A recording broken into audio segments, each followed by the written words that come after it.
Who's writing your narrative? Is it you? If it's not you, then it's someone else, unfortunately. I thought of the idea for this video the other day. I was talking with someone at the gym who does the social media kind of manager position, and he was asking me for some advice on one of his clients that he's working with right now. The guy's like a race car driver, really smart, really cool, funny guy, and he's trying to build his social media presence. And the manager who I was talking to, we went through his profile, and he started to talk about how his identity, his very personality that he's trying to display on camera is being distorted. And he actually used the terms that his narrative is being written by all these other people on the platform. This is Instagram specifically. And, he said a part of that is he's, bold about his faith. So there's always going to be kind of these old guys that tear down Christians, or just people in general that tear down Christians. He specifically said, though, I guess a lot of older guys. And then he said a part of it is, he isn't exactly showing all sides of his personality, and he's just kind of showing the side of him that can be perceived as more geeky or nerdy or whatever. But that, to me, my thought was, first of all, showing any side of your personality is great, right? And how it's perceived is something that you can't, of course, control. And that's unfortunate because in many ways what we're putting out there is not only how we see it being put out, but you see it being taken a certain way, ideally the way that you see it when you put it out there. And so when it's not being perceived the same way that you're wanting it to and the way you think it will be, it's very discouraging. And it leaves room for a lot of, unfortunately, work that the enemy can do in your head, your self-talk, your doubt, the way you think about yourself, really forging insecurity to the maximum.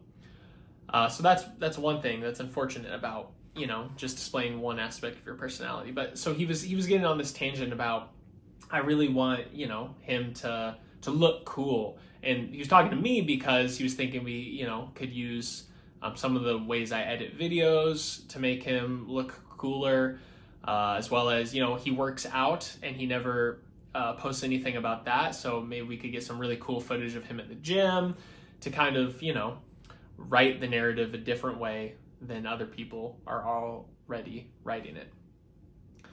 That's a really unfortunate place to be, and it got me thinking. One, I was like, man, I need to make a video about this because it really rings true for me, as it does for, I'm sure, many, if not all, content creators. We're putting pieces of ourselves into this engine, and very similarly to when you're just talking to people and getting to know people, you are presenting these things about yourself and hoping that they're perceived the same way that you are imagining them when you put it out in the open.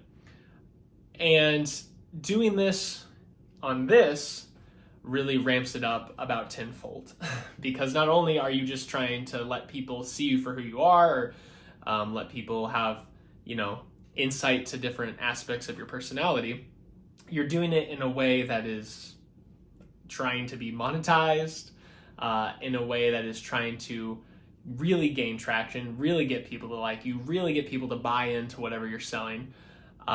So it's exponentially multiplied, the pressure and the want for it to be perceived correctly when you're putting yourself out there on this versus just in person.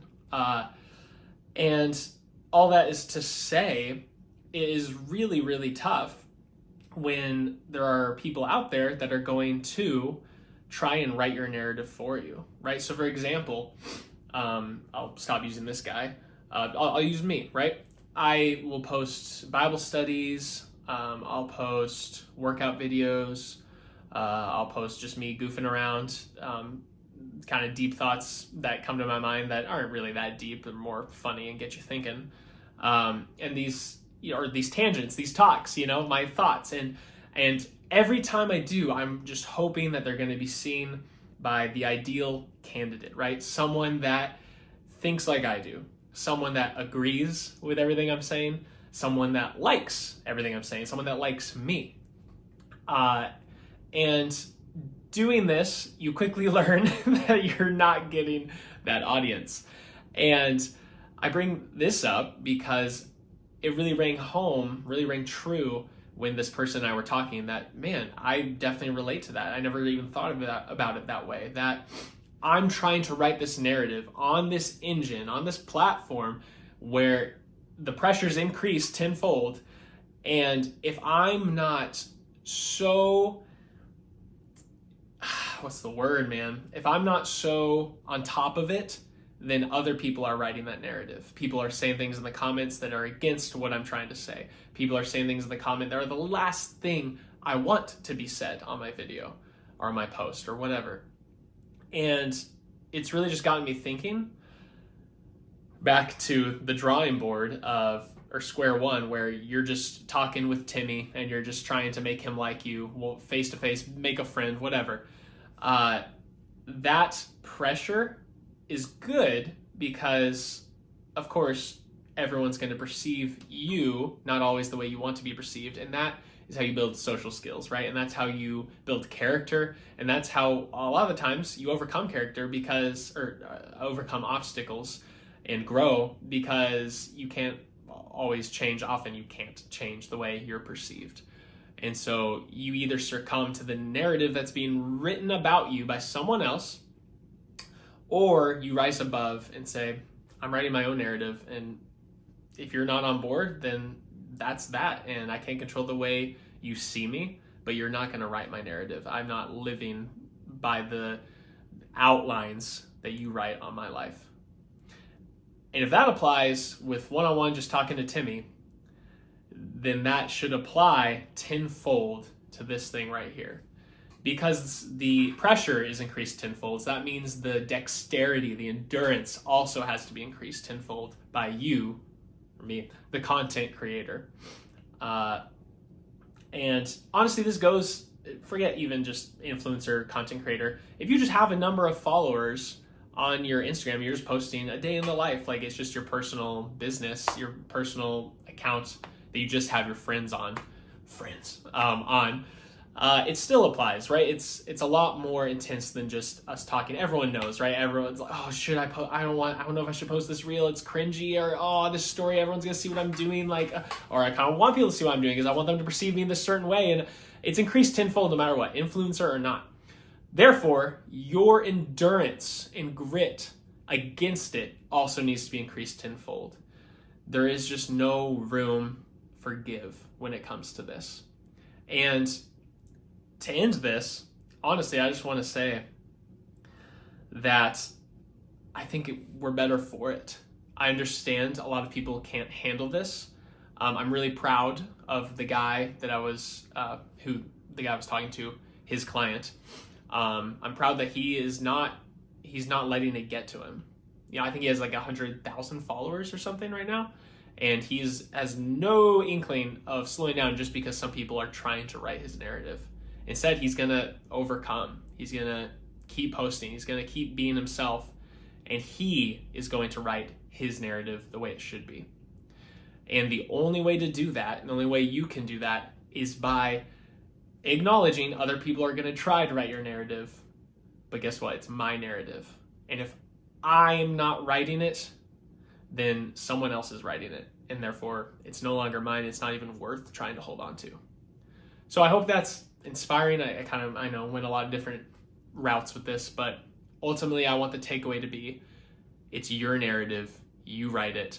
Stop trying to let other storytellers tell you what your story is. It's not for them. All right, that about does it. Subscribe, follow, hit the like if this resonated with you, if you like this video, if you want to see more things like this, let me know in the comments below. More oh my gosh, I was gonna say rants, tangents. I literally said rangents, or I was about to say, or tant. Oh my goodness. If you want more rants or tangents, comment below. If you want me to learn how to speak a whole lot better, let me know in the comments below. But I'll see you on the next one. Let's end it there before I say anything else.